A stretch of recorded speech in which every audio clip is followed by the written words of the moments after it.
Hello guys, welcome to Millennium Education. কেমন আছেন বন্ধুরা? I hope everyone is doing good. সবার পিএসসি মিসেলেনিয়াস এর পরীক্ষার প্রিপারেশন খুব ভালো চলছে। আজকে আমরা যে প্রমিস করেছিলাম সেটা পুরো করতে চলে এসেছি। ডেসক্রিপটিভ জেনারেল স্টাডিজ যার 50 মার্কস রয়েছে পিএসসি মিসেলেনিয়াস এক্সামে, তার একটা ইম্পর্টেন্ট সেশন নিয়ে চলে এসেছি। ভিডিও শুরু করার আগে তোমাদের বলে দিই, যদি তোমরা এই ভিডিওটা ম্যাক্সিমাম স্টুডেন্টদের সামনে শেয়ার করবে তাহলে আমরা এর সেকেন্ড স্টেপ তোমাদেরকে আবার করিয়ে দেখাবো, যার মধ্যে অ্যাকচুয়াল একটা ডেসক্রিপটিভ আনসার লেখা দেখা যাবে। তাহলে প্রথমে শিখে নেব কিভাবে ডেসক্রিপটিভ জিএস লেখা যায়, আর ডেসক্রিপটিভ জিএস লেখার সময় কি কি জিনিস, কি কি পয়েন্ট আমাদের মাথায় ঠিক রাখতে হবে যাতে আমরা একটা কারেক্ট আনসার লিখতে পারি, এই সেশনে শিখে নেব। তো চলো স্টার্ট করি এই সেশন। দেখো, আমাদের ডেসক্রিপটিভ জেনারেল স্টাডিজ এটা মেইনলি কি হয় যে পিএসসি মিসেলেনিয়াসের যে প্যাটার্ন আছে সেখানে আমাদের তিনটে কোয়েশ্চেন লিখতে দেয়। ঠিক আছে, তিনটে কোয়েশ্চেন লিখতে দেয়, যার মার্কস ডিস্ট্রিবিউশন কিছু এরকম রয়েছে। 20 মার্কসের একটা কোয়েশ্চেন আর বাদ বাকি দুটো 15 মার্কসের কোয়েশ্চেন, এইভাবে করে টোটাল 50 মার্কসের কোয়েশ্চেন থাকে।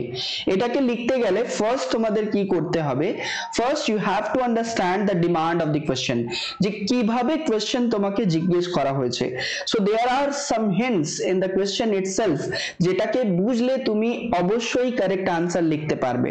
So first you have to understand what the question is demanding, what is the demand of the question which you are writing. So এখানে দেখো যে প্রথমে তোমার ডাইরেক্টিভস গুলো বুঝে নিতে হবে। For example, a question which requires the discussion on any topic, for example if the question is asking you discuss the several important points related to one belt one road initiative, যেটা 2019 এ এই question already দেয়া হয়েছিল। One belt one road initiative, ধরে নাও এটা চায়নার যে one belt one road initiative আছে তার ইম্পর্টেন্স বা তার যে পয়েন্টস আছে, কি পয়েন্টস, ওটা ডিসকাস করতে বলা হয়েছে।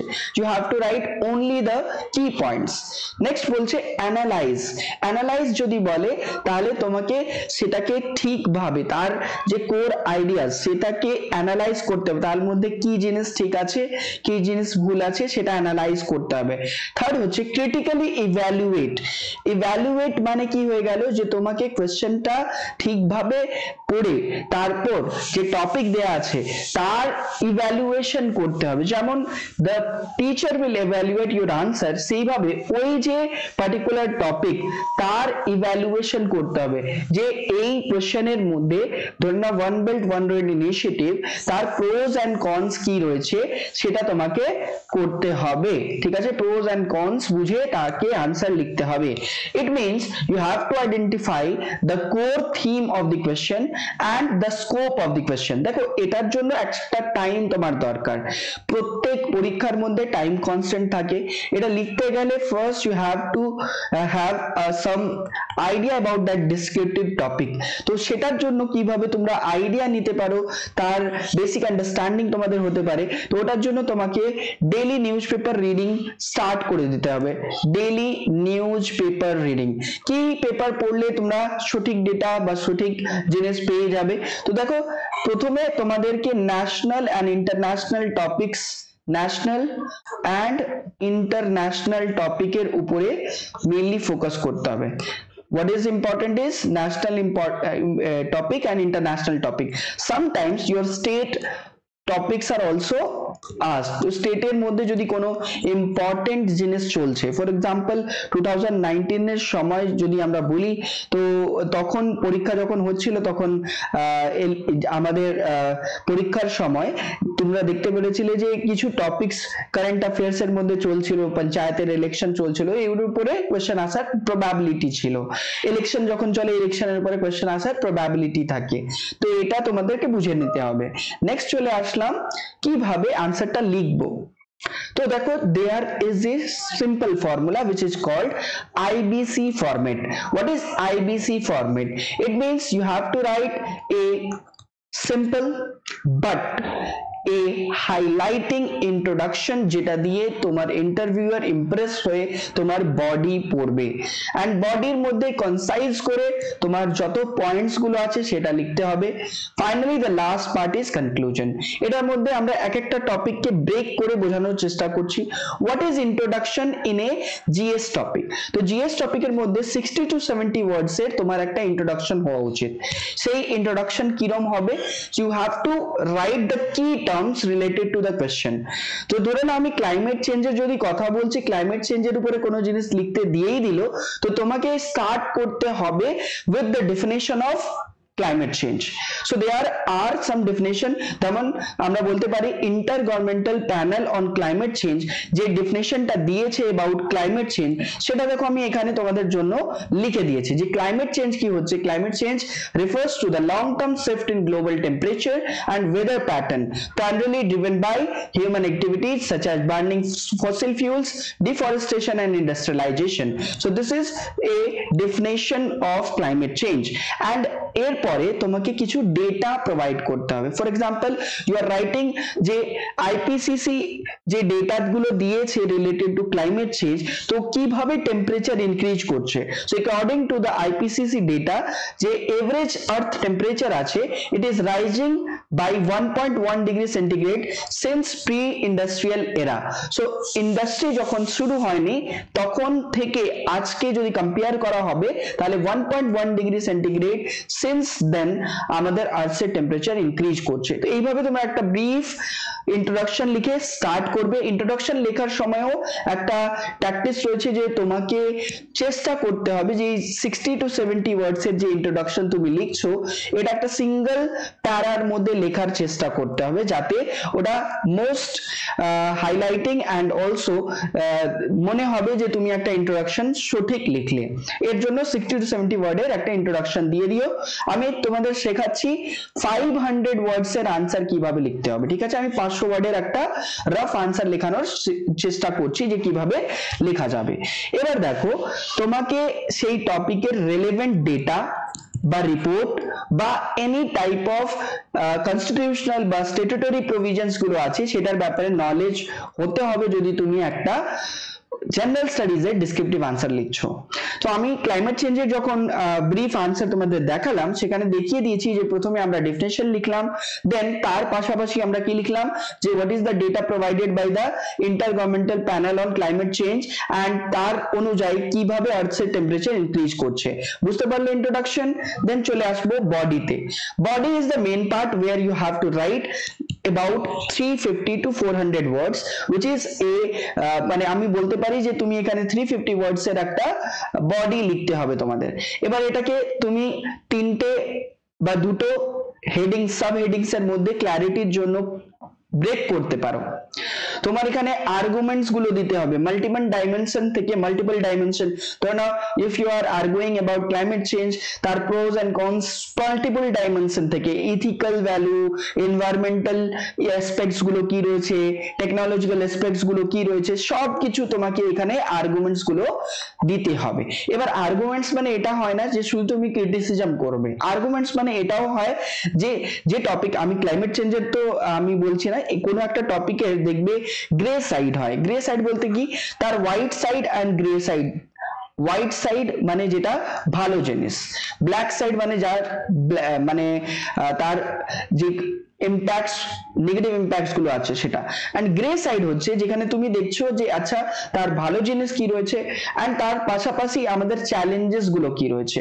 তো তোমাকে গ্রে সাইড লিখতে হবে, এটা মাথায় রাখতে হবে। নেক্সট তুমি চাইলে ইউপিএসসি রাইটিং এর যে মানে যে প্যাটার্ন থাকে, ইউপিএসসি তে আমরা ডায়াগ্রাম, ফ্লো চার্ট, টেবলস এগুলো ইউজ করতে পারি। তো এখানেও তুমি চাইলে যদি টাইম থাকে তুমি কোনো ডায়াগ্রাম যদি ইউজ করে কোশ্চেনটাকে আরো বেটার এলাবোরেট করতে পারো তাহলে ফ্লো চার্ট ইউজ করো, ডায়াগ্রাম ইউজ করো। It is a plus point, মনে রাখবে this is a plus point for your answer.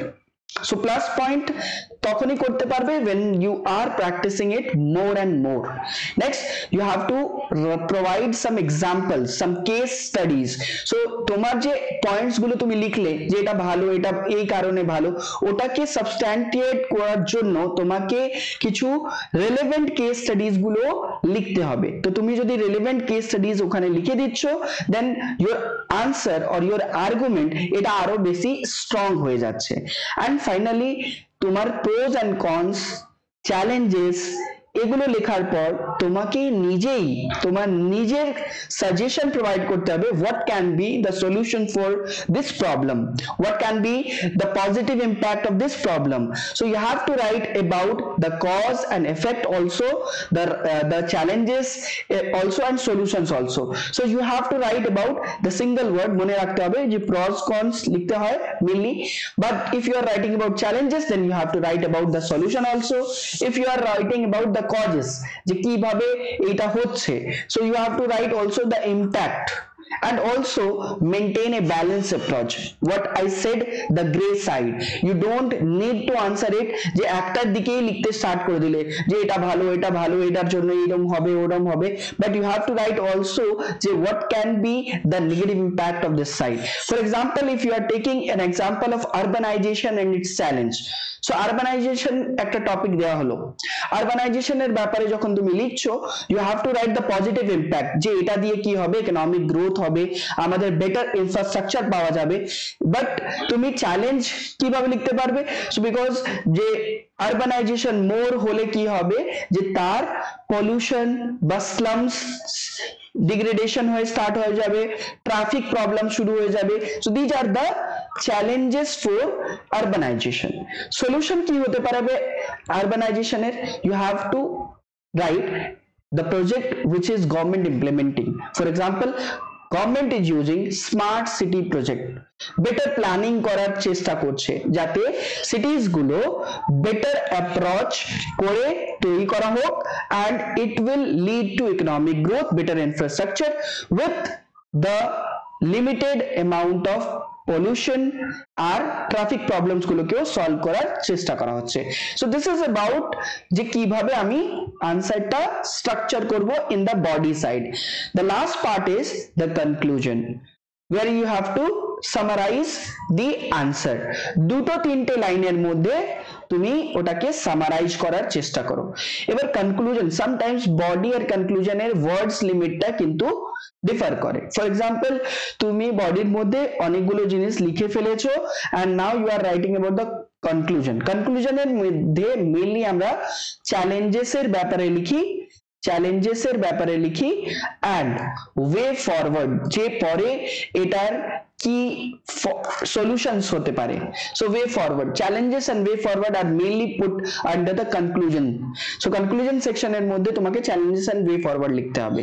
এখানে তুমি গভর্নমেন্ট ইনিশিয়েটিভের ব্যাপারে লিখে দাও, এখানে তুমি কি কি প্রবলেমস চলে আসতে পারে সেটা লিখে দাও। ফর এক্সাম্পল, আমি একটা টপিক বলে দিলাম ওয়ান নেশন ওয়ান ইলেকশন, তার চ্যালেঞ্জেস কি কি আছে, কিভাবে এটা মানে সলভ করা যেতে পারবে, এটা কিন্তু তোমাকে লিখতে হবে কনক্লুশনের মধ্যে। নাও if you are using a relevant quote যেটা কিন্তু তোমার টপিকের সাথে মানে যাচ্ছে, ম্যাচ করছে, তাহলে এটা কিন্তু তোমাকে আরো বেটার মার্কস দেবে। ঠিক আছে, যেমন এসেতে আমরা একটা যদি রিলেভেন্ট তোমার লাইন বা কোটস ইউজ করি, we get some extra marks. The same thing lies here. এবার the total conclusion করার পর টিপস কি আছে, কিভাবে আমি লিখবো? The simple tip is তোমাকে একটা simple and precise ল্যাঙ্গুয়েজে টোটাল আনসারটা লিখতে হবে।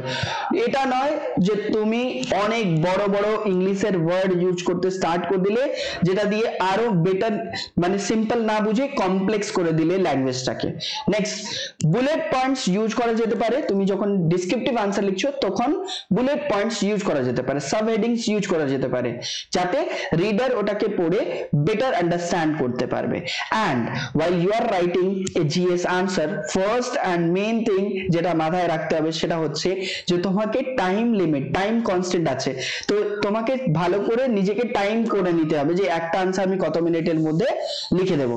যে রেলেভেন্ট টপিকের যে detail, relevant report, relevant points তুমি জানো সেটাই লেখো, আদার কোনো জিনিস আননেসেসারি ডিটেল লেখার দরকার নেই।